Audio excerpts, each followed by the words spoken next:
Siyanibingelela balaleli kuzo zonke izinkalo nezindawo namathafa namagquma enikuwo egameni elihle lomfeli nomsindisi weimpilo zethu uJesu Kristu oyinkosi nomsindisi.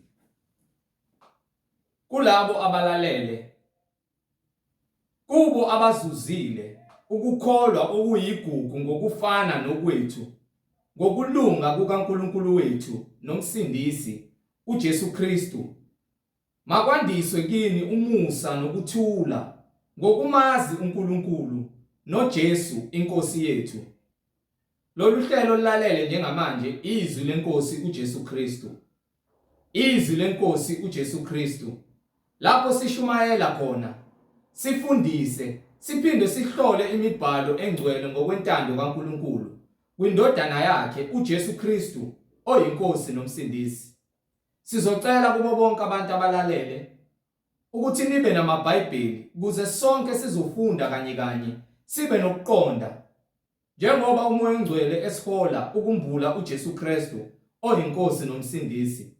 Mungenalo iBhayibheli sizocela ukuba udownloade iBhayibheli kwi-mobile device onayo, kwi-cellphone noma i-laptop onayo, kuze nawe uzoba nokufunda ube nokuqonda lapho umoya ongcwele esihola ukukhazimulisa inkosi uJesu Kristu inkosi nomsindisi.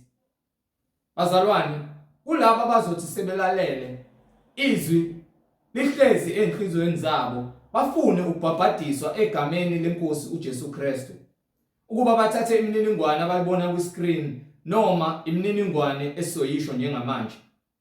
Nalabo abafuna ukuthola ubufakazi ngobuhle nokuthembeka kukaNkulunkulu wethu empilweni zabo, ukuba yena uthembekile, uyinkosi yamakhosi, nokuthi yonke imibhalo ifakazela ukuthi yena unguyena ozayo nowayekhona umnini mandla onke. Ukuba uthethe imininingwane kuze nawe ubufakazi onabo uzokuthumela sikudlulisele kubazalwane baqhugquzeke nakubo bonke abantu abasemhlabeni bafinyelele kulazini iqiniso ngobufakazi bakho obuthembekileyo obuthathe enkosini. Nalabo abanemibuzo mayelana neBhayibheli bengenakho ukuqonda ngenxa yeimfundiso eziningi eziphambene nemiyalelo kaNkulunkulu asinike yona ngezwi lakhe, ukuba nawe imibuzo onayo uzoyibuzisisa ukuze umoya ongcwele mayivumile uzothola ukuqonda wambuleleke ukuba lokho ohlezi khona kuphambene nemiyalelo kaNkulunkulu, nalizwi eliphilileyo okumele uhambe ngalo, ubambelele ngalo, eliwukuphila ekumele silidle imihla ngemihla.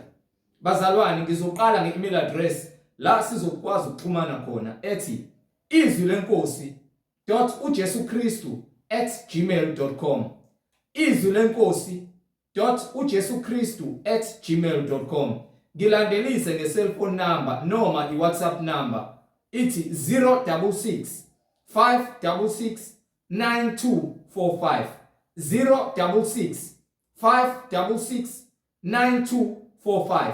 Bazalwane, izintshumayelo ziyatholakala zonke ku-YouTube, lapho ungakwazi ukuhlala khona phansi uphethe iBhayibheli, ulalele, uhlolisise, ufunde, ube nokuqonda ukuthi lokho okuzwayo umoya ongcwele uyakufakazela njengoba ufundisisa imibhalo engcwele.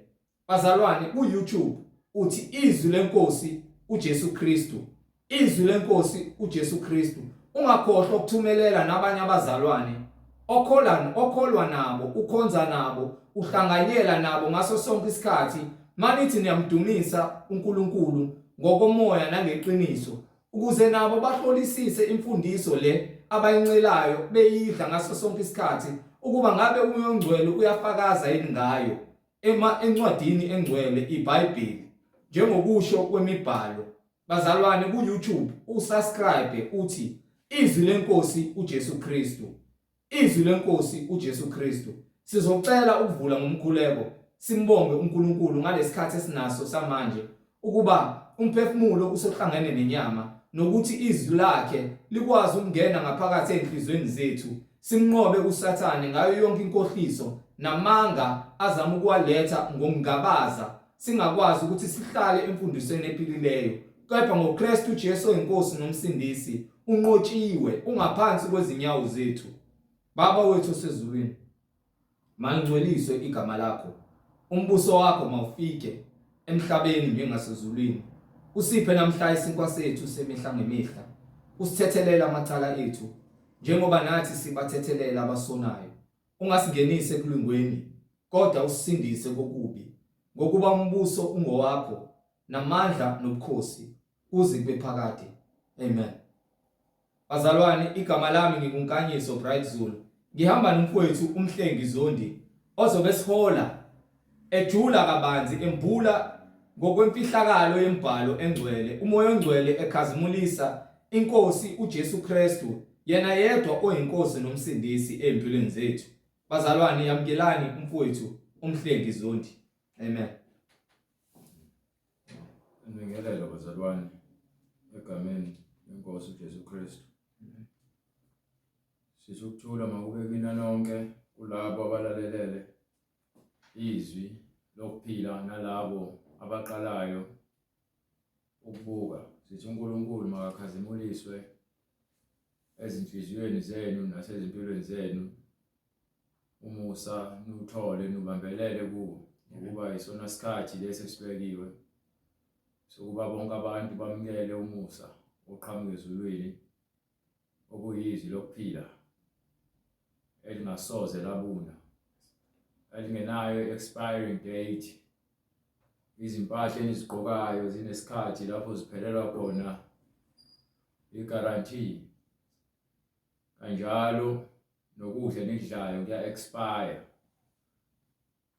Nakho konke enikwenzayo kunesikhathi, kepha leli izwi lona linasikhathi. Libekelwe labo abafuna ukuphila nokuqonda indlela yokuphila. Indlela yokuphila uNkulunkulu okuJesu Kristu. Akekho ngathi unokuphila engenayo uJesu. Ungaba namadlozi akho, amadlozi akho ngeke aze akunike ukuphila. Bonke bafile labo uthi uthembele kubona. Ungahamba izinyanga nazo uzofa nazo, ngeke zikuvuse ekufeni. Ungaba hamba odokotela uzofa nabo, ngeke bakunike ukuphila. Ungaba nemali, ngeke ize ikusindise ekufeni. Ngeke futhi ize ikuvuse ethuneni. Abantu bagcwele esihogweni kade benayo imali, bekhazimula ngemali, bewosaziwayo, bewongqongqoshe, bengababukisi. Imali yabo bayishiya ngemumva. Ngisho ungadayisa umzimba, ngeke kukusize ekufeni. Ngisho ungaba inkabi, ube isiqhwaga, kepha ngeke uze ukunqobe ukufa ngaphandle kwaJesu. Ngisho ungaphatha isibhamu, ngisho unganemlingo, ngeke uze ugweme ukufa. Ngakho-ke leli izwi esiliphethe lona alifi. Ubufakazi ukuthi umhlaba nezulu kuzakudlula, kepha amazwi ami asoze adlula, ayohlezi ephila okwaphakade.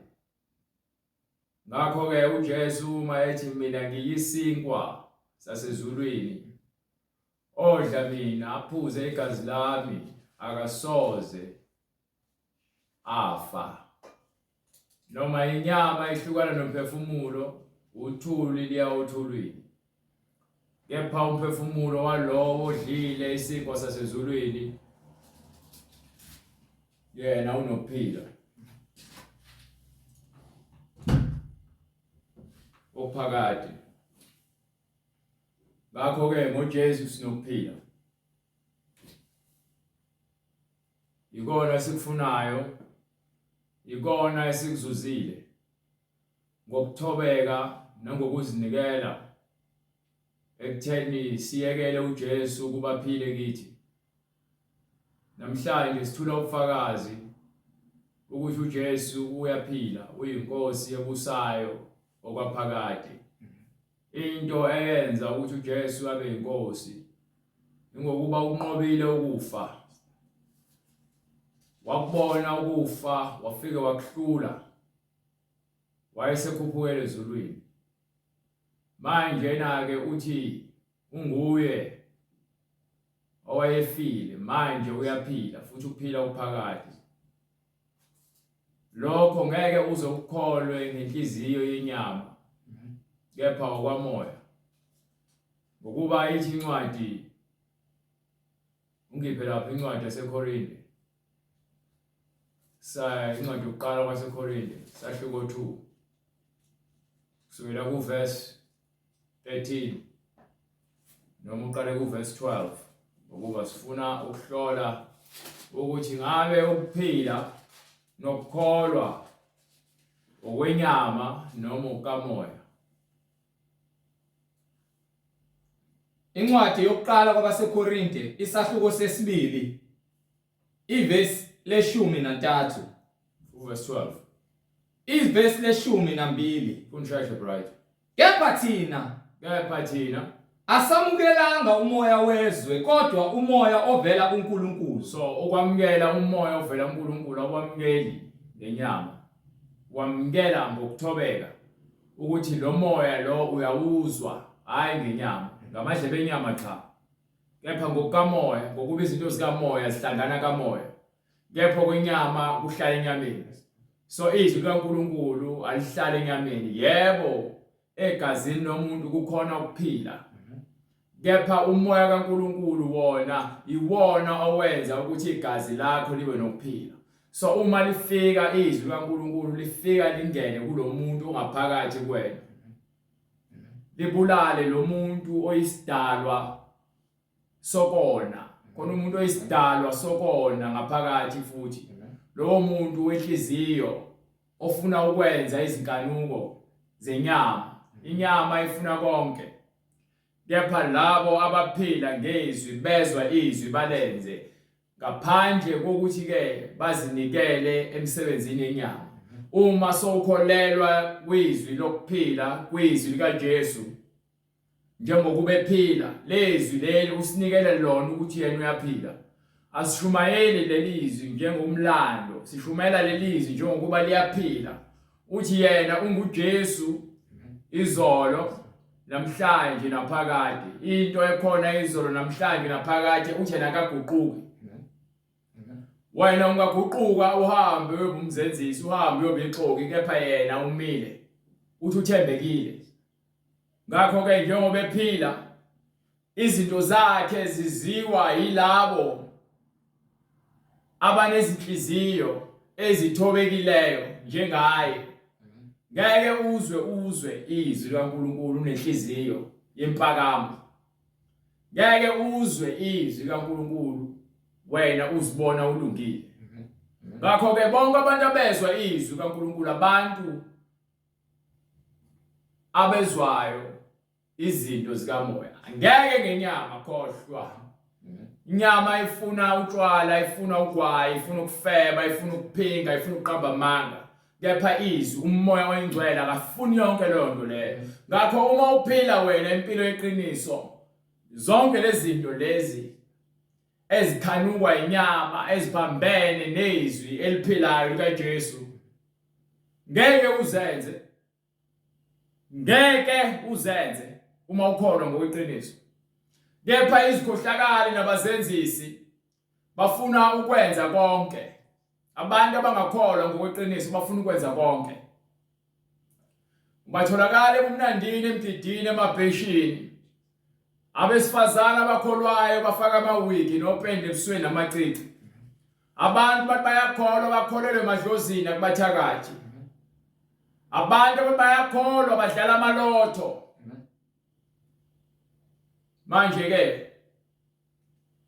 ngeke kwenzeke uthi ukhonza lo nkulunkulu noma lo Jesu esimkhonzayo wena usabambelele kulezi zinto ezingafunakali ebungcweleni, ngokuba ezikamoya ziyaqoqa ukuthi wena ube ngofaneleyo embusweni kaNkulunkulu, hayi embusweni kaMhlengi, embusweni kaJesu Kristu. Ilapho khona udingakala khona ngokukamoya, ngokuba uma sowufa inyama negazi ngeke ize iye ezulwini. Iyakutshela incwadi ukuthi inyama negazi ayingeni ezulwini. Kunemizimba ebekelwe bonke abantu abafuna ukuphila. Imizimba yenkazimulo. Lo mzimba lo uJesu wathatha isimo sawo mesevuka ekufeni. uNkulunkulu wamkhazimulisa. Waba indlalifa kwabafileyo, wavuka waboqala kwabafileyo. Akekho omunye osekwavuka kwabafileyo washona ezulwini. Jesu wavuka ngosuku lwesithathu kwabafileyo. Wahlala izinsuku eziwu-40 emhlabeni. Wayesekhushula wayezulwini, uyabusa ezulwini, uhlezi esihlalweni sakhe sobukhosi. Ngakwesokunene sikaNkulunkulu. UNkulunkulu ophilayo manje sikhuluma nawe. So ke ithini incwadi yaseKorinte? Kepha thina asamukelanga umoya wezwe kodwa umoya ovela kuNkulunkulu. So uma sowamukela umoya ovela kuNkulunkulu awusaziphileli wena. Isho njalo incwadi yamaRoma ithi bonke abakuKristu kuJesu abasenakulahlwa ukuba sekuphila izwi kubona. Uma sekuphila izwi kuwena awusahambi ngokuthi wena ufunani ufisani. Usuzwa izwi ukuthi likuholela ngakuphi njengokuba ethi uJesu kwincwadi yaJohane esahluko 3 ngifuna uverse 8 or verse 11. Umoya uphephetha lapho uthanda khona. Uthi uJesu umoya, angijabona bengithi usuhola umoya uyaphephetha lo othanda ukuya ngakhona. Uyaluzwa udumo lwawo. And uyaluzwa udumo lomoya. Kodwa kawazi lapho uvela khona. Kepha awazi umoya uvela ngakuphi. Nalapho uya khona. Nalapho futhi uya khona. Banjalo bonke abazelwe ngumoya. Kanjalo ke bonke abantu abazelwe ngezwi abasazihambeli bona ngenhloso yabo. Kepha lapho umoya obaholela khona bayalandela ngokuba yini bangabantwana bakamoya oyingcwele ababona abantwana benyama. Angiseyena umntwana kaMa. Hallelujah. Umntwana kaNkulunkulu hayi ngenyama. Ngiyakutshela nje futhi lapha ke kwincwadi yakho uJohane futhi sahluko 1 verse 12 ithini? Hallelujah. Kepha bonke abalamukelayo njengoba sengelamukelile izwi wabapha amandla okuba babe ngabantwana bakaNkulunkulu. Amandla ukuthi sibe ngabantwana. Yayizo indaba. Angisayeli umuntu akama uma akasekho emhlabeni. Kepha ke manje sengiphila ngokukamoya. Sengihamba ngezwi. Njengoba ngiphila ngezwi sengumntwana kaNkulunkulu ngokuba mina angisaziphileli mina. Angisaphileli angisaphileli izwe. Ngiphilela uNkulunkulu. So ubuNkulunkulu ufanele kugcwaliseke kumina. Ngokuba yini senginikwa amandla ukuthi ngikwazi ukuphila ubungcwele. Ngikugcwalise ubungcwele ngingakhulumi izinto zenyama nokufa. Angena umahluleli. Munye umahluleli uJesu yasho ukuthi ilizwi lelakhulumayo ilona lizakwasuhlulele egcineni. Ilona izwi engidlulisayo kubantu ukuba balazi ukuthi ke khona izwi eliqhamuka kuJesu. Lona lolizwi lelo uyena ungulizwi ungumahluleli wakho konke okukhona amandla wanikiwe emhlabeni nasezulwini ukuba yena aphathe konke. So ke uma lithi izwi sanikwa amandla ukuba ke uma simamukela asisaziphilele thina. Hallelujah. Kepha bonke abalamukelayo wabapha amandla ukuba babe ngabantwana bakaNkulunkulu. Sonke thina samukele izwi sesingabantwana bakaNkulunkulu. Labo abakholwa egameni lakhe. Yabona indaba isekutheni abantu bayabiza igama likaJesu. Uthi uJesu ke bangikholwa ngeze. Bangibiza ngezindebe ngokuthi inhliziyo zabo zikude nami. Abangibizi ngokupheleleyo. Bagcina amasiko oyise njengemiyalelo kaNkulunkulu. Bathathe imiyalelo kaNkulunkulu bayenze ingabi lutho. Bagcwalise izinkanuko zabo nokukhohlakala kwabo. Anginandaba ukuthi kini wafundiswani. Kepha uma ufundisiwe kini kuphambene nokulunga kwaNkulunkulu kepha uthi uyakholwa wena uyisikhohlakali nokulunga kwakini ukuba awukholelwa egameni likaJesu Kristu. Uma uthi uyakholwa usathi ke uShembe umprofeti kaNkulunkulu awukholelwa egameni likaJesu Kristu wena ukholelwa egameni likaShembe. Uma uthi wena umuntu omnyama ukholelwa kuNkulunkulu wamaSulumane noma umprofeti wabo uMuhammad wena ukholelwa kuJesu Kristu awubhaphathisiwe uma nithi nonke niyakholelwa kuba profethi bonke khona umprofethi ofika nomyalelo ekumele siyenze nina niyenze lo myalelo nithi kodwa niyakholwa akekho umuntu ozongena ezulwini ngaphandle kukaJesu ngokuba yena uyindlela neqiniso ngoba yonke into ayikhulumile ifikile ngaphambi kokuthi yenzeke iqale yachiwo yasiyenzeka yagcwaliswa so manje njengoba ephile ezulwini umhlaba ngowakhe konke okudaliwe ngokwakhe unamandla phezulu kwakho konke ngisho ungagoloza manje ube isiqhwaga ube lesibhamu ukhuluma ukudelela uchome okwesikhashana uzofa and mawufa uzovuvula amehlo phambi kwakhe esekutshela ukuthi wena angikwazi hamba uyoshe emlilweni lapho khona soyofuna into ethelele ungeke usayithola ngokuba lemhlabeni ubungqeqe ubuhlakaniphile kweziqhwaga bokwazi konke ungazilutho uhambe umnyameni ukuba ubona benza nawe mesuyenza uzibona ukuthi insizwa noma uyintombi ngoba naku umuhle noma wakhiwe kahle noma namhlanje unesibhamu ubona ukuthi wena ayekho ozokuthinta lalela uzofa khona into uzukwazi ukuzibuyisa isibhamu sakho leso nezinhlavu zakhona ngeke sikunike ukuphila le mithi enigqirha ngayo okwesikhashana ngeke ikunike ukuphila nani nithakathayo nani baprofeti bamanga ngeke lonto eniyenzayo inike ukuphila bonke kwesikhashana bonke kuyadlula nenwele lezo oyifakile ngeke zikunike ukuphila amaqiqo ofakile ngeke azakuvuse ethuneni namabhluwe namasifazana nofakayo nibe nithi niyakholwa ngeke azaninike ukuphila noholele ekufeni uma wena usathane unibambe kahle ukuthi ningamukeli ukuphila anifuni ukwamukela ilizwi ngiphe funa incwadi kaJohane 1:13 abangazalwanga ngagazi nantando yenyama izincwadi ithi asazelwe uma ukholwa ngempela uyalizwa iBhayibheli likhuluma nawe but uma ungakholwa ngeke uzulizwe iBhayibheli ngeke uzoqhubeka ulifunde iBhayibheli ngaphandle kwesambulo emva kwalokho uzogcina ulithuka iBhayibheli ukuba yini akho sambulo kepha umoya engcwele uma sezambulile kwena ngeke uloku ufuna ukuzenzisa namhlanje ufuna ukuba ikholwa kusasa ufuna ukuba iphantsula uma nje iBhayibheli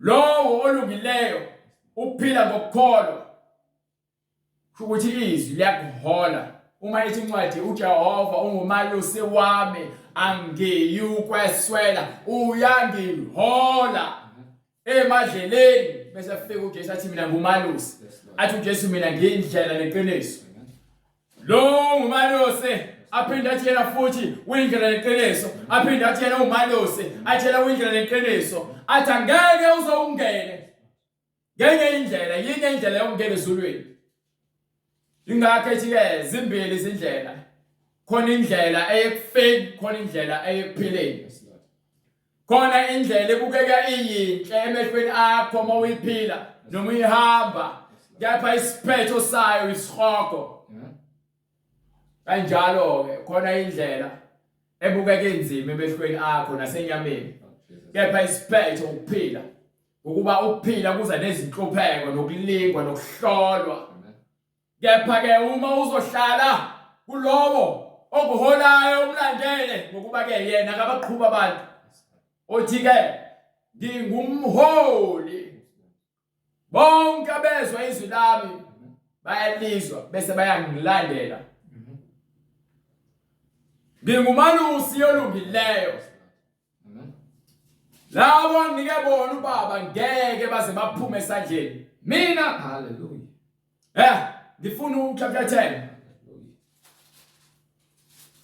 abazele ngokamoya bahamba ngezwi abahambi ngeimfundiso zabantu ezidukisayo baphila ngezwi likaNkulunkulu bayalazi izwi likaJesu banikiwe umduduzi wafika esenyameni umduduzi wakhushulelwa phezulu umduduzi wabuye wazongena kithi umduduzi manje uphila kithi uma simazi ngokweqiniso ngokuba yena ungumoya weqiniso bonke abantu abayamazi uJesu balizwa iqiniso kepha abangamazi uJesu bafuna ukuba amakholwa baphinde babe idakwa baphinde babe ifebe baphinde babe umahosha baphinde babe izikhonzi zamadimoni balandele imfundiso zabantu ezibaphambanisa nokuphila. Ngiqinisile ngithi kini ongangeni ngesango uma ungangeni ngesango esibayeni sezimvu kodwa akhwele ngenye bese indawo uzama ukulandela izindlela zabaprofeti bamanga bekunika iziwasho namafutha lowo uyisela nomphangi landela amasela lawa azophanga ibandla lokuphila. kepha ongena ngesango ungumalusi wezimvu Kepha lowo ongene ngendlela yesiprofeto wagcwalisa isiprofeto uJesu Kristu uyena lowo ngumalusi wezimvu uyena ngumholi oletha abantu ekuphileni. Ngakho ke bonke abantu abeza nelinye ivangeli njengokuba incwadi ukuthi ngiyamangala ukuba senimhlubuke masinyane lowo wanibizele ekuphileni nalandela elinye ivangeli engesilo elinye kepha sebeniluthile ngovaselina. Oh nina maGalatiya angaqondiyo kubani oniloyilelo Ubani oloyile? Ngifuna ukuthi chapter 1 verse 6. Chapter 1 verse 6. Asikhathali ukuthi ngabe ubani.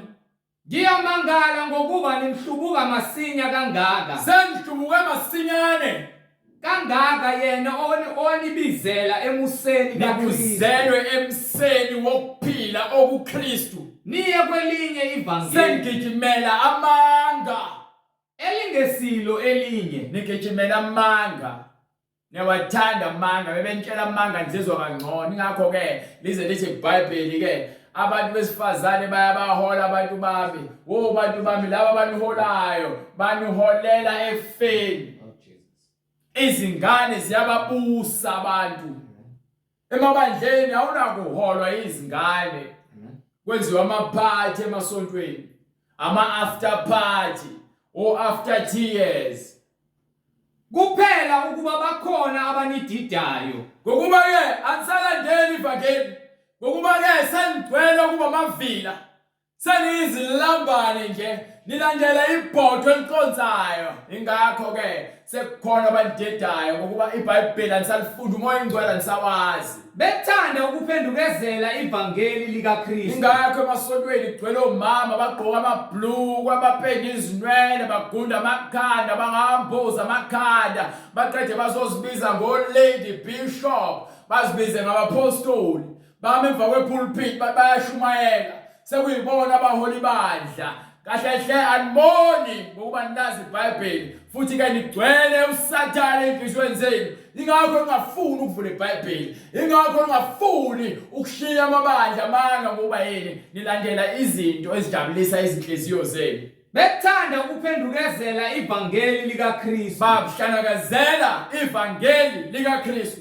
Kepha ke noma kungaba yithina lalela noma ngabe kuthiwa abapostoli noma ngabe kuthiwa yimina noma ngabe kuthiwa ubani noma ingelosi evela ngisho ezulwini ngabe kuthiwa ingilosi yevela ezulwini elishumayeza ivangeli eliphambene uma iqhamuka nevangeli eliphambene nalelo esanishumayeza lona. lalela lento le ikhulunywa abantu abanesibonakaliso sikaKristu ikhulunywa abantu ababe noKristu ikhulunywa abantu abamaziyo uKristu ngokukamoya nangokwenyama Makabe ngoqalekisiweyo. so ke lo muntu lowo ophambanisa ivangeli uqalekisiwe isiqalekiso Makabe ngoqalekisiweyo. so le ndaba leyo ejabulisa ukuthi ninikwa iziqholo kuthiwa ziqholeni niphinde ninikwa amanzi kuthiwa chelane emakhaya nikwa uvaselini kuthiwa babusisiwe yonke lo nto imfucuza kaSathane Njengalokho sesishilo Ngokuba ke, ngizaphinda nganakalo manje uyaphinda umpostoli uthini ngithi uma umuntu kuqhamuka umuntu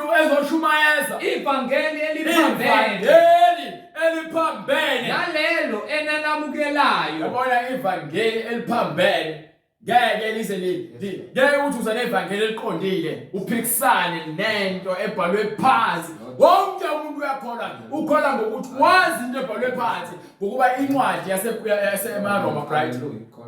Hallelujah. Ngifuna incwadi yaMaroma, ngifuna incwadi yaMaroma 15:4. Futhi uzoqala ku1 khona ngizowakhipha yonke lenkani nensila yokuzitshela ukuthi uyazi ubungazi ukolozela incwadi nezwi likaNkulunkulu bese niqhamuka nazo zonke izinto zokuzilandulela ezingeke zikusize ngalutho ngokuba izwi limila lishiki wena ubhizi unteke ufana namadlambi uyahlwenyuka upheshulwa umoya awukwazi ukuma kwisisekelo seqiniso ngokuba umgogodla wakho sowuphuliwe ngamanga nangokuxoki nangokuba uyimzenzisi bese nithi ke hayi iBhayibheli yaziphikisa yini ngokuba wena ugcwele inkanuko. Incwadi kwabaseRoma isahluko se-15 ivesi lokuqala. Mfundisha bright mfunuphili. Kepha thina esinamandla sifanele ukuthwala ubuthakathaka. Thina njengokuba ke sinikiwe amandla kaMangcwele simele ukuthi ke sithwale ninabantu eselimthaka ekukholweni Babangenamandla kulabo sebephelelwa amandla singazithokozisi thina. singazitsheli ukuthi singcono kunabanye abantu. Yiloyo naloyo kithi. Yilowo nalowo kithi Makathokozise umakhelwane. tshela umakhelwane iqiniso aphile ngokuthula nomakhelwane Kube kuhle. ukuze kuphile ngokuthula kube kuhle. Aze akheke. Ukuze angithi uyibona indaba iBhayibheli lokwakha isimilo elokwakha umuntu ukuthi abe ngcwele akulona iBhayibheli lokudayisa ivangeli neziwasho lokwenza izethembiso ezingekho nokudayisa isibusiso egameni likaJesu Kristu ukuze wenze imali neprofit. Nifuna ukwenza inzuzo ngezwi. Ingakho abantu besifazane begcwele emva kwama-pulpit. Ingakho abantu besifazane benihola bezoma lemva kwama-pulpit ney'nwele ezilukiwe kanye nemilomo ependiwe ney'nwele ney'nkophe zokufakela. Nilandela ama-fake abantu, nilandela abazenzisi. Yini analo ulwazi ingakho incwadi yaHosea ithi abantu bami bayabhubha. Abantu bami bayabhubha ngenxa yokulahlekelwa ulwazi. iBhayibheli unalo uyaliphatha ngapho uyahamba uyesontweni lamanga uyohola umuntu wesifazane. Niyasaba ningamadoda ukuba amadoda ingakho senizenza abantu besifazane gqoka izingubo. Nivumele ingane zenu ukuthi zilalane zodwa. Anikwazi ukukhuluma iqiniso. iBhayibheli sekuyinto yokuhlobiso kumina. Qhubeka. Ngokuba noKristu akazithokozisanga yena. Thina yabona lento engikhulumayo angiyenzeli ukujabula noma ngizijabulise mina ukuthi hayi ngistarring noma ngistar noma ke ngisikhokho no. Ngokuba ke ukuphila sithengiwe ngegazi likaJesu. Hallelujah. Wafela izoni engesona isoni. Wengafeli isono ukuthi ke siqhubeke sihlale ezonweni. Hallelujah. Hallelujah. Wasigeza ngegazi lakhe ukuba sithethelele amacala ethu sivume izono zethu. Amen. Uma ungasivumi isono sakho uzibona ulungile awunayo indawo kuKristu. iBhayibheli yakutshela nje imibhalo eminingi siyakwambulela qhubeka ufunde la. Ngokuba noKristu akazithokozisanga yena. Kepha njengokuba kulotshiwe ukuthi Njengokuba kubhalwe phansi ukuthi ukuthuka kwabakuthukayo kulowo kuthuka kwabakuthukayo kwehlela phezu kwami. wahlele kumuntu olungileyo. Ngokuba konke okwalotshwa ngaphambili. Manje ke thina abantu esithi yakholwa silandela ivangeli eqiniso lesitshela iBhayibheli ukuthi ke konke okwalotshwa ngaphambili kwalotshelwa ukufundiswa kwethu. kulotshelwe ukuthi abantu bafundiswe. Thina abantu simele ukufundiswa iBhayibheli. Ngeke sifundise iBhayibheli kodwa futhi ngeke uthi wena ufundisa ngoKristu ungazange ungene eBhayibhelini. Ngihambe eBible school uyofundela komfundisi uzobanjwa ngokuba yini nifike nifundise yonke into engeke eBhayibhelini. Into ebhalwe phansi eBhayibhelini awudingi ukuthi uyele esikoleni. Uthi uGesu ke uzalilutha umduduza akasho ukuthi uzamthumela esikoleni. Hallelujah. Kulabo abakholwa yizwi umduduzi bayamamkela. Kepha kulabo abakholwa izinkanuko nezimfundiso zezwe zokucathula kwezwe bonke balandela izimfundiso ezijabulisa inhliziyo zabo ukuba unembeza wabo ushiswe ngensimbi. Themba kuJehova ngayo yonke inhliziyo yakho, ungenciki kokwakho ukuqonda. Labo bahamba ngokuqonda kwabo ibona labo abafuna ukwenza izinkanuko zabo emasontweni, bafuna ukufundisa iBhayibheli, bafuna ukuphikisa into ebhalwe phansi. Ungenciki kokwakho ukuqonda. Buyela ngale kwincwadi yamaRoma ngifuna iqede. Hallelujah. Ngokuba konke okwalotshwa ngaphambili kwalotshelwa ukufundisa okubhaliwe ngaphambilini kubhalelwe thina ukuthi sifundiswe, not ukuthi sifundise iBhayibheli. Ngeke uliguqule iBhayibheli. Uba wena ukuze ngokubekezela nangenduduzo yemibhalo lo esimlandelayo uNkulunkulu obekezelayo. Manje ke ufuna ke siduduzwe imibhalo ayishiyele thina sibe nethemba, ukuze sibe nani nethemba. Chapter 16 ufana verse 17 waleyo ncwadi leyo. Chapter 16 verse 17. Ngiyanincenga bazalwane. Manje ke siyanincenga bazalwane ngani iBhayibheli. Uyabona yonke into esikhulumayo ibhalwe phansi. Ngokuba ke akunakuzibona ngihlakaniphile ngikhulume izinto engizozitshela ukuthi hayi mina lokhu kufanele ngikhulume. No. Ngikhuluma lokho kwambuliwe umoya oyingcwele ngesikhathi ngilifunda iBhayibheli umoya oyingcwele ubengambulela ukuthi nazi izinto ekumele uzitshela abantu bami, nazi izinto ekumele abazazi. Zonke lezi zinto lezi abazenzayo begameni lami bebe bengangikholwa ngokweqiniso uzobambula. Manje ngiyambula ukuthi ke nina abafundisi bamanga, nina abafukwe, nina ziphungushe, nina niziminzi nisebenzela izisu zenu. Anilifuni iqiniso ngokuba nisaba ukulahlekelwa abantu, vele nilandelwa amakholo ngabazenzisi njengani. Lord Jesus. Ngiyanincenga bazalwane. Ngiyanincenga bazalwane. Kuba niqaphele ababanga ukwahlukana. Niqaphele ukuthi labo ababanga ukwahlukana ebandleni nokukhubekisa nokuthi bawuyisa abantu ekukholweni bephambene nesifundiso baphambene nemfundiso enafundiswa sona nina. Angithi nje iBhayibheli konke okubhaliwe ngaphambilini kubhalelwe ukufundiswa kwethu. Manje iBhayibheli likhona. Waye esontweni wahamba usafeba uhlele ekufebeni nakumjolo. Waye esontweni usapenda ubuso ufakile ezokufakelwa. Liphi ivangeli livuna leyo nto yenzayo. Hallelujah. Waye ungabhabhathiswe emanzini egameni likaJesu Kristu ngokuphenduka. Hallelujah. Kwenziwa yini mphakamisa izandla? Kwenziwa yini ukuthi ndayise iwasho namafutha? Kwenziwa yini lokho prophet abantu ngengcebo njalo lokho nisho iprofetho zokuthi abantu bazothola imali nemisebenzi? Iprofetho ezikhona eBhayibhelini zikhuluma ngokuthi abantu baphumile ekugcweleni bahamba bayozingcolisa ngezithixo, bazingcolisa ngobufebe, bazingcolisa ngokuphinga, bazingcolisa ngokuqamba amanga, bazingcolisa ngokuchitha igazi elingenaqala, bazingcolisa ngokwahlulela ngendlela engafanele, bazingcolisa ngokuthanda imali.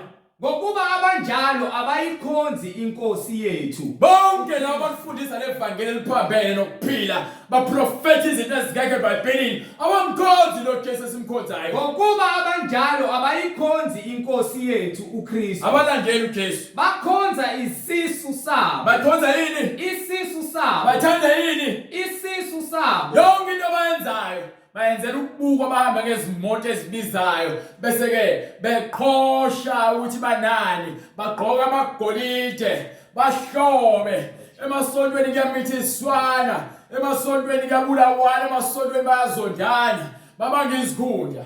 Bona bafuna nje ukuthi ke babukeke bebahle emehlweni enu. Niyabathanda, niyabacelebrate, nibenzela yonke into ngokuba yini? Banitshela le awungiphe nencwadi yokuqala kaTimothy Bright. Banitshela yonke into engifuna ukuyizwa. Angiphe lesibili. Incwadi yesibili kaTimothy ngifuna usahluko 4 right? Mase ungiphe lapha uverse 1 uya phansi. Ngifuna unitshela ukuthi umoya engcwele utheni nimuzwe. Ungathi kwasho mina. Vula iBhayibheli lakho ulizwe. Haleluya. Livule. iBhayibheli livule. Uzolivula. Umuntu uyakholwa ngempela. Uzolalela ngokuba thina sikholwa yini? Izwi. Hallelujah. Asizambeni nje ukuqonda kwethu. Ngeke ngibe namfundise ngokuhlakanipha kwami lokho engigxeka abanye abantu. Ngikhuluma nesono esihleze enhlizweni yakho. Ngikhuluma namanga nobabu wakho ohleze enhlizweni yakho. Amen. Amen. Ngiphe. Incwadi yesibili kuTimotheyu isahluko sesine verse yokuqala. Go ahead. Ngiyaniqinisa phambi kukaNkulunkulu noKristu Jesu. Manje siyaqinisa phambi kwaKristu Jesu. Oyakwahlulela abaphilayo nabafileyo. Ngoba uJesu uzakwahlulela abaphilayo nabafileyo. Nangokubonakala kwakhe. Lalela ungazibona uyisitali emhlabeni. Ungqeqe. Kepha uzoma phambi kwaJesu Kristu. Akwahlulele ngakho konke ukukhohlakala okusenhlizweni yakho. Nangokubonakala kwakhe nombuso wakhe. Ngiyeza nombuso wakhe. Ngithi shumayela izwi uqinise. Lithini iBhayibheli? Shumayela izwi. Sishumayela bright. Izwi. Sishumayela bright. Shumayela izwi uqinise. Fanele senze njani bright? Shumayela izwi uqinise. Fanele siqinise mesishumayela ivangeli. Iqiniso elibalekile uma sishumayela ivangeli. Akufanele sibe ngabazenzisi. Abantu abazokhuluma izinto ezijabulisa inhliziyo zenu kepha nibe niyaphakathe wenu. Ukuba iBhayibheli lithi ke uma impumputhe ihola impumputhe zombili ziyaphakathe emgodini. Angifuni ukuholela abantu ekufeni. Kumsebenzi wami ukuthi noma ngilazi iBhayibheli ngikhuluma iqiniso. Shumayela izwi uqinise. Manje Noma kuyisikhathi noma ngesiso. noma kuthiwa ngizonda noma kuthiwa uyanyanya kepha iqiniso kufanele ngikhulumile ngoba vele uJesu uthi ke uma bengangithandanga mina bazongithanda kanjani? Wayimele mina nginiyeke ngintshela izinto ezojabulisa ngithi qhubekani lihlale ezonweni zenu. Noma kuyisikhathi noma Kufanele ngihlale ezweni. sola. Sole. Ukhuze. Ngikhuze. Uyale ngakho konke ukubekezela. Ngakho konke ukubekezela nokufundisa. Ngokuba kuyakuba khona isikhathi abangayikuvuma ngaso. Ngokuba manje siphila kulesikhathi lapho bengafuni khona ukuvuma isifundiso esiphilayo. abafuni ukwamukela iqiniso.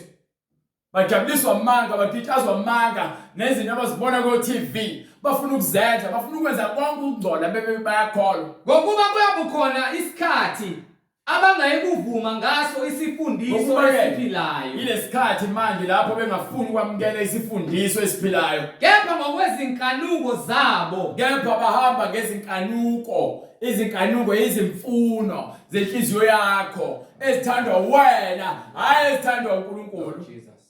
Hallelujah. Ngokuba kuyakuba khona isikhathi baya ngokuvuma ngaso isifundiso esiphilileyo, kepha ngokwezinkanuko zabo bayakuzibuthela abafundisi. Bazibuthela bazihlanganisela. Enginde abafundisi bena baye ezikoleni, bayela kona bafundisa amanga. Nijabuliswe izinto ezijabulisa inhliziyo zenu. Ngokuba yini nithanda ukuthi ke nizwe lokho kuzojabulisa izinkanuko zenu. Njengokubatshwa kwezindlebe zabo. Izindlebe zenu ziyabatshwa, azifuni iqiniso, zijabuliswa amanga izinhliziyo zenu.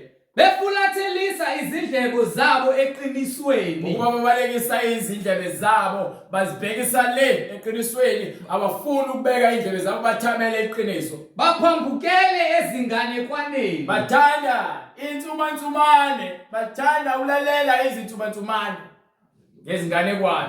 Iqiniso dololo. Uyangena emasontweni iqiniso dololo. Yini sebeholwa awungephe lencwadi yamaroma sahluko 5. Hallelujah. Funa sahluko 5. Ayisahluko 8 from verse 5. Ncwadi yamaroma ngokuba ke sebelahlekile, baphuma endleleni, bazifunela izinkanuko zabo, sebenake lokhu okuyizinsumansumane bese bethi bayakholwa. Kholwa yini? Ungalandeli iqiniso. Incwadi kwabaseRoma isahluko 8 isahluko sesihlanu. Ngokuba abakwenyama banaka okwenyama. Bonke abantu benyama banaka izinto zenyama ezijabulisa izinhliziyo zabo. Kepha bakamoya banaka okukamoya. Kepha labo beqiniso banaka iqiniso. Ngokuba kunaka kwenyama kungukufa. Ngokuba ke ukuthanda lezi zinto ezijabulisa inyama yakho nabafundisi bamanga neziwasho novaselina nayo yonke iprofeto zamanga nokukhuluma ngengcebo nangayo yonke into ezojabulisa inhliziyo yakho nokuphila ekufebeni, zonke lezo zinto zukufa. Kepha ukunaka kukamoya kungukuphila nokuthula. Kepha lezi nhlupheko ohlangabezana nazo ngesikhathi uholwa izwi izona eziletha ukuphila. ngokuba ukunaka kwenyama ngokuba ukunaka kwenyama kungubutha kuNkulunkulu. thanda izinto ezijabulisa inyama nokuthanda ukuzipenda kwenu nokuthanda ukupenda umlomo nokufaka amacici nokufaka inwele zokufakelwa nokugunda amakhanda ningabantu besifazane nokuthanda ukuswenka nizithande nina nama-perfume abizayo. Konke lokho kungukufa ngokuba lezo zinto wena uzibona ukuthi utho ngazo. Ngokuba ukunaka kwenyama kungubutha kuNkulunkulu, ngokuba akuthobeli umthetho kaNkulunkulu. Bonke abantu abaholwa inyama, bonke ababaya emasontweni, bagqoka izivatho kepha baphile utshwaleni, baphile ekufebeni, bayaphinga, baqamba amanga, bagcwele inzondo, bathanda ukwenza izinto ngendlela ephambene nomthetho kaNkulunkulu. Yebo futhi kungekwenze Futhi ke soze lo moya wabo wavuma ukuthobela umoya kaNkulunkulu. abasenyameni abanakumthokozisa So uNkulunkulu. bonke abantu abajabuliswa izinto zenyama ngeke bamthokozise uNkulunkulu ngoba uNkulunkulu uthi abantwana bakhe bezwe izwi lakhe balenze. Ingakho incwadi ukuthi basingabi ngabantu abalizwayo izwi singalenzi, kepha masibe ngabantu abalizwayo izwi bese siyalenza. Simele ukulenza izwi. Ukuba bonke abahamba ngeenkanuko zenyama benza lokho okujabulisa inyama yabo. Incwadi kwabaseRoma isahluko sokuqala verse 24. Ngalokho uNkulunkulu wabanikela ezinkanukweni zezinhliziyo zabo. Kukho kungcolwa bahlazisane imizimba yabo. Wena ngancwadi yaseKorinte yokuqala sahluko 2 funa uverse 13 to 14. Sikhuluma ngokudla kwamoya nangokuthi lezi zinto lezi sizikhulumayo umuntu ophile enyameni osafuna ukubukwa, osafuna ukuba istar, osafuna ukuba isikhokho, osafuna ukuba ubhuti uMadlisa lo Moses uMadlisa ngeke baze balizwe lelizwi ngokuba yini babhajiwe kwezinkanuko zenyama ngokuba ke uNkulunkulu usebanikele kuzona lezi nkanuko zabo bahlazisa imizimba yabo. Abafana balala nabanye abafana, amantombazana lala namanye amantombazane, bakhonza izithixo, bakhonza amarosari, bakhonza izithombe, bakhonza abantu, babiza abantu abawosaziwayo ngezithixo zabo ukuthi mina ke ngibukela kubani, ubani uNkulunkulu wami. Bonke lokho uzokwahlulela ngakho ngokuba yini wamngele okwenyama, wakuphakamisa, wakubeka ngaphezulu kwaNkulunkulu. Akukho okukhonzayo emhlabeni kwasenyameni okuyakunika ukuphila. Nokukodwa khohlwa. Incwadi yokuqala kwabaseKorinte isahluko sesibili iverse 12. Yes sir. Kepha thina asamukelanga umoya wezwe, kodwa Asamukelanga umoya wezwe, umoya kokuduka ukugcwele ubusathane besibhakiwe kuwona. Kepha uJesu wasenzela umusa ukuthi sizwe izwi lakhe, salizwe izwi lakhe, sasesihlala kuyona imfundiso ephilileyo. Hallelujah. kodwa umoya ovela kuNkulunkulu, Kepha sinikwe umoya ovela kuNkulunkulu ukuze sikwazi esikuphiwe nguNkulunkulu ngomusa. ukuze sazi esiphiwe. nguNkulunkulu uNkulunkulu sinikile isiphiwo Hallelujah. ngomusa. ngomusa, akasinikanga uJesu simphiwe ngomusa. Ukuphila uJesu lesithi wanqobufa. Mafuna unqoba ukufa Hallelujah. fana noJesu. Hallelujah. Yeke ukufana nomfundisi wakho, yeke ukufana nosaziwayo, fana nomfundisi wakho, Hallelujah. fana noJesu. Lord. Esikhuluma ngakho Fana nomfundisi wakho, umfundisi wakho uJesu. Yes, Lord. Hallelujah. Noma kuthiwa ngisho kanjalo efana ubani uthi akekho umfundisi ngaphezulu kwakhe. Umuvuma. Hallelujah. Masibiza ukuphila sibiza uJesu. Yes, Lord. Uthi Jesu Amen. wena ophilayo phakade. Yes, Lord. Siba nozwelo njengoba ke uze ngomusa, nathi ke sicela ukuvuma izono zethu. Salute. Thethelela amaqala ethu sonile, nathi sifundise ukuthethelela bonke abasonayo, ungasingenise ekulingweni, kepha sisindise njalo okubi ukuba umusa Amen. ngowakho, Yes, Lord. amandla nobukhosi nenkazimulo ngokwakho. Siyazinikela ezandleni zikaJesu ukuze sithole ukuphila, khona ukufa okuzayo okubi, lapho kukhona ukufa nokusha nezimpethu zakhona ezingafi. Amen. Hallelujah. Bonke abakhona kumanje sikhuluma nawe bacela intethelelo, bacela i-second chance. Second chance ayisekho. Uyakutshela nje incwadi yaluka lapha esigwini sesivuka sivusa amehlo aso esihogweni sesikhala sifuna ngiconsi lamanzi thiwa angithi ubuphila kamnandi emhlabeni ubunakho konke ubuswenga ubudla kamnandi usufuna manje uLazarus ezekwela ngeke kwenzeke kunzima lokho ukuba kunegebe elikhulu ukuthi lo sesihogweni akakwazi ukuya ngale ekuphileni lo sephileni yabuka nje abantu besha yazi lo bishop futhi ukuthi abantu ke bayabukwa besha hamba ufune incwadi yaIsaiah 66 or 65 verse 24 right kubhalwe phansi ukuthi ke ngoba sekubizwa kuthiwa beze bazobuka abantu befa bebulawa ukujabula kwabo basemhlabeni esihogweni ingakho uJesu athi uboshiwe emhlabeni uboshwe nasezulwini uma uyisigqila sesona emhlabeni uyisigqila sesona ezulwini so indawo yakho isephansi kwabafileyo right ufuna verse 66 shaya chapter 66 verse 24 funshaya right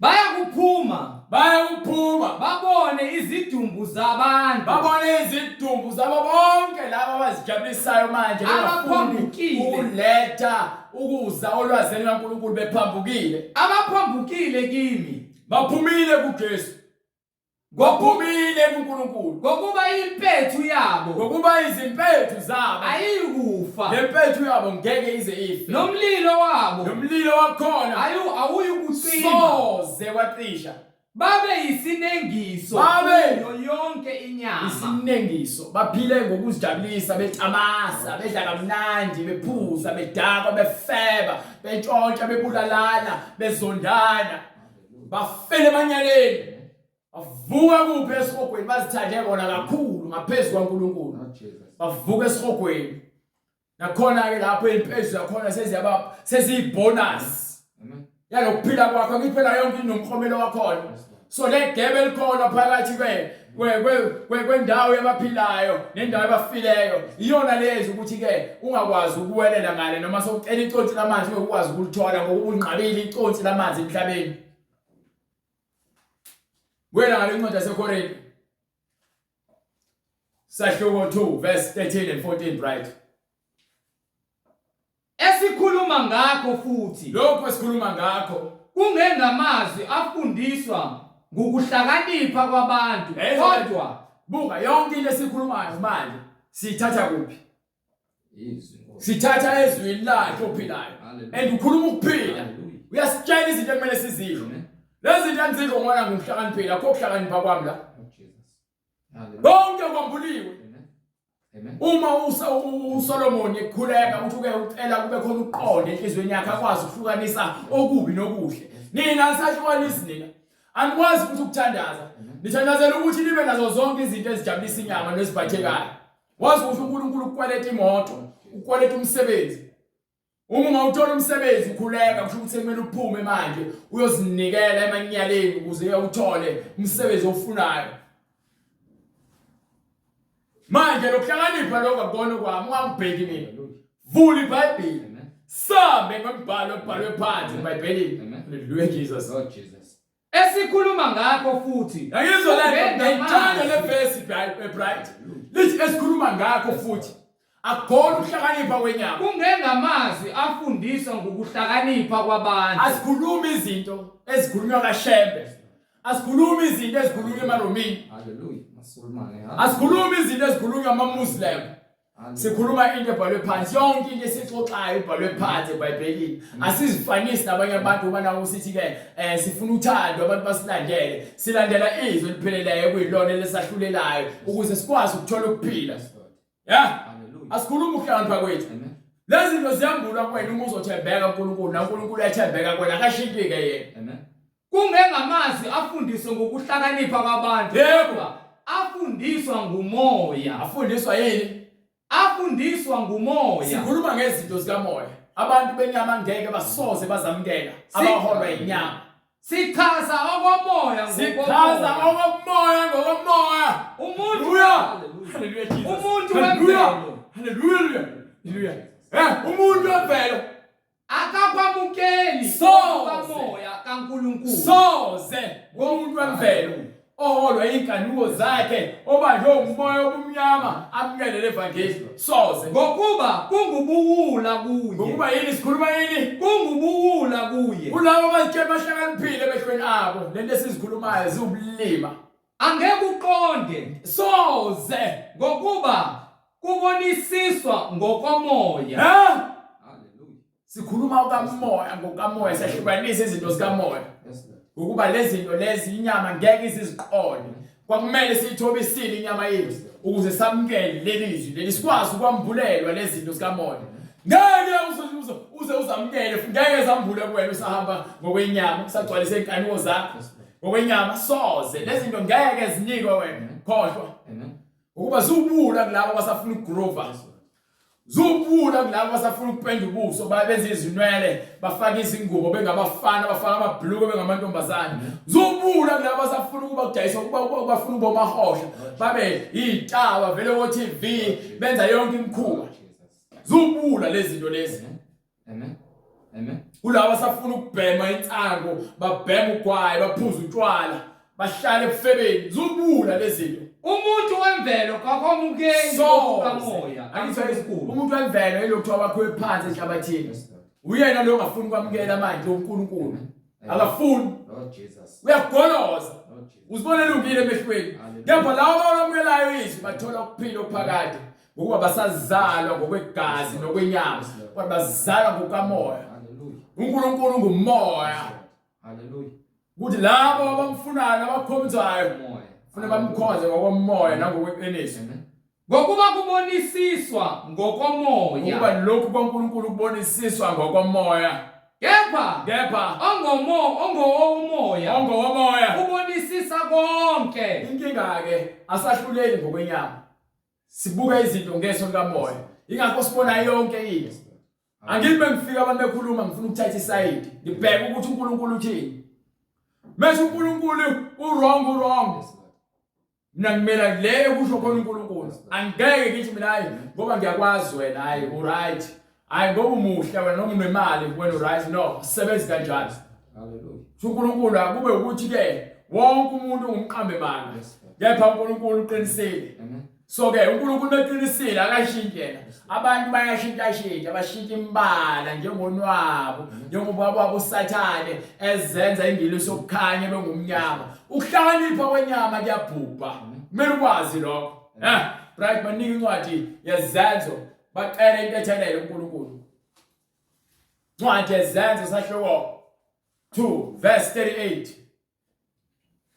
uPetro wayesethi uPetro wayesetheni phendukani yiloyo naloyo abhaphathizwe yilowo nalowo fanele abhaphathizwe egameni likaJesu Kristu wonke umuntu ufanele abhaphathise angene ngaphansi kwamanzi egameni likaJesu Kristu kukho ukuthethelelwa kwezono ukuze zenu ke kuthethelelwe amacala ethu uma uvuma uzibona ukuthi uyisoni ilapho khona ucela ukuphenduka uvuma izono zakho bese uyabhaphathiswa egameni likaJesu Kristu uma ungakuzibona uyisoni uzibona ukuthi ulungile emehlweni akho ngeke uyibone balekile lento ebhalwe phansi encwadini engcwele uzobona ukuthi ke hayi yayibhalelwe bona labo baleso sikhathi manje sesiphila kwesinye isikhathi awuyikho inkinga mesenza lokhu no 1 no 2 sikubuza sithi ke likhona imfundiso ekhona efakazela lokho eBhayibhelini Lord Jesus. bese uqala ukwankwaze umlomo wakho ugcwele yonke into ongayazi ngoba yini uSathane uyakubusa selaba bezwa lezi bezwa ngenhliziyo balamukele njengoba umbhali balamukela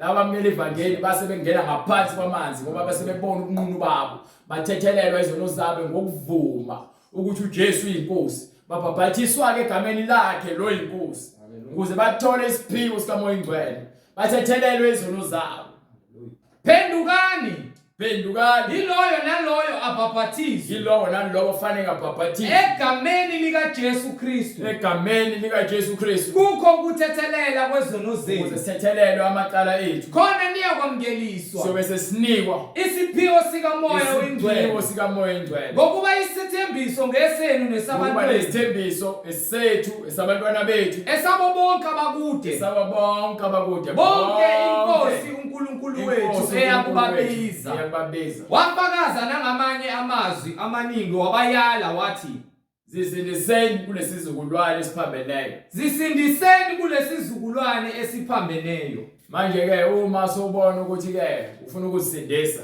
ufuna ukuphenduka kuzona zonke iziphambeko zakho, usofuna ukushiya phansi konke komhlaba ulandele izwi, imfundiso kaMoya Oyingcwele, uzobe sowusithinta kule mininingwane oyibonayo kwi-screen noma email address noma iphone number uyosibhalela, bese emva kwalokho senze indlela yokuthi sifinyelele kuwena ubhabhathiswe egameni likaJesu Kristu. Iyona nto esishumayelayo ukuphenduka ezolweni, asishumayele enye into, asinazi izibusiso esikuphathele zona. Ithi zonke izibusiso zivela ngaphezulu, aziphathiswanga muntu, ezikaNkulunkulu. Uzinika lowa nomusa kuyena. Ngakho ke umusa uyazenzela uNkulunkulu ukuthi uthobele yena bese ayakwenzela umusa. Ngeke wenzelwe yimini umusa. Khohlwa uJesu wenzele umusa, uyena oze ngeqiniso nomusa. Manje na ke yamukela uJesu wena ukuze uthole umusa. Hayi mhle ngingamukeli mina. Mangibheke mina besiqhathi mina ngifavorite yakho, ngiyona ifavorite yakho. Ngikuthanda ngothando lukaNkulunkulu. Njengoba bonke abantu bathanda ngothando loNkulunkulu, angithanda ke umuntu oyifavorite yami. So ke uNkulunkulu uyena osinika umusa. Ngakho ke uma unombuzo mayelana neBhayibheli noma unobufakazi uyosithinta futhi kuyona imininingwane. Kodwa okubalekile ukuphenduka uthole ukubhabhadiswa egameni likaJesu Kristu. Ngomusa nothando siyabonga. uNkulunkulu unamandla, sicela umkhuleko kuye. Baba, egameni lenkosi yethu uJesu Kristu, uNkulunkulu onamandla, siyazendlala phambi kobuso bakho Nkosi, siyabonga izwi lakho eliyisibani Nkosi, likhanya ngaphezulu kwelanga, liyakhazimula lilethe iqiniso lakho Nkosi, lilethe ukuphila empilweni zethu. Makubo Nkosi ukuthi izwi lakho Nkosi lithole indawo ngaphakathi enhlizweni zethu, lihlale Nkosi, sikwazi ukunqoba isitha uSathane oza nokudwanguza. Kepha siyabonga ngoba uyayifakazela nembhalo kuyonke Nkosi, ikhomba ukuthi wena ungcwele, wena uphakeme, wena uyinkosi yamakhosi, ungumsindisi weimpilweni zethu. Simbulele Nkosi amandla akho, simbulele iqiniso lakho eliyizwi lakho, sihlale esisekelweni sezwi lakho ngokukholwa ngomoya nangeqiniso, sinqobe yonke inkohliso yesitha uSathane ozama ukuphuphuzekisa izingqondo zabo bonke abantu emhlabeni ukuba bangezi eqinisweni, bangasondeli ekhanyeni okunguKristu Jesu, yena ozile ukuthi thina sisindiswe sibe ngabaphilileyo, hayi ngentando yomuntu nangentando yenyama yendoda, kodwa ngomusa ovela kuwe uNkulunkulu wethu. Siyabonga Nkosi, siyacela izwi lakho ukuthi libe lenkemba, lihlabe enhlizweni zethu, lisise yonke imbewu yokungcola yomuntu wokuqala Nkosi owona. Usale Nkosi lo muntu odinga ukuthi ukhulume naye wena uNkulunkulu wethu, lo owamphefumulela ngaphakathi enyameni, olizwayo izwi lakho. Siyacela Nkosi ukuthi libe ngumlilo, lihangule yonke imbewu engadingeki ngokomoya nangeqiniso, egameni lenkosi yethu Jesu Kristu, oyinkosi nomsindisi manje naphakade. Amen. Kuye uNkulunkulu onokwazi yedwa, akube kuye inkazimulo ngoJesu Kristu kuze kube phakade. Amen.